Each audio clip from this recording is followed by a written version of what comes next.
Okay. So today we're going to talk about how to growth hack your Instagram. So I've split it up into 4 categories. We've got strategy, following, hashtags, and stories.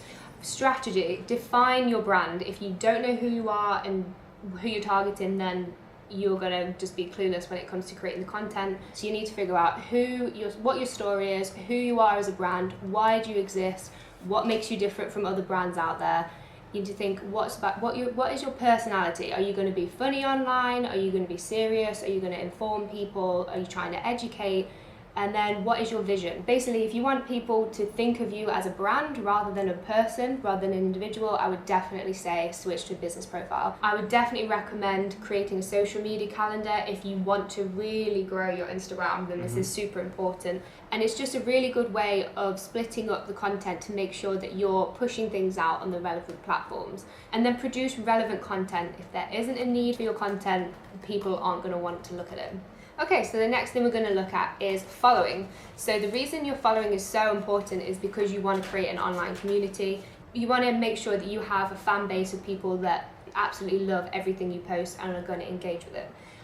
Okay, so your following, you definitely need to define your target audience. If you don't know who you're posting content for, you're going to be all over the place. So define what the demographics are, what gender you're aiming at, what age range, what are their desires, what do they love, what do they hate, what are they interested in, do they like photography, do they like design, what industry do they work in, are they chefs, do they work in the gym industry?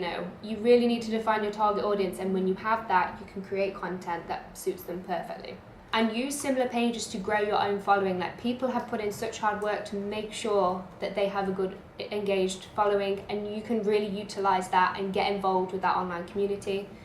So the point of hashtags, some people see this as super spammy too, but it's a way of reaching more people. And not only reaching more people, it's reaching relevant people that will engage with your content. Hashtags, don't underestimate how much you can reach people with them. If you think it's spammy, that's fair enough, but it's a really good tool, and Instagram really pushes them. But I would definitely use them wisely and only use relevant hashtags. Nobody wants to use hashtag vegan on a post that's like a bowl full of meat. That's just like, right. It's not right. And then the last thing we're going to touch on today is stories.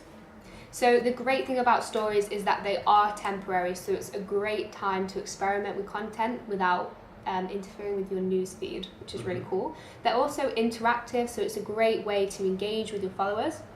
Stories, I would definitely utilize linking out and call to action, and use it as a way to engage and experiment with your following. And then you can definitely experiment with using it as a temporary thing for 24 hours or archiving it for the long term.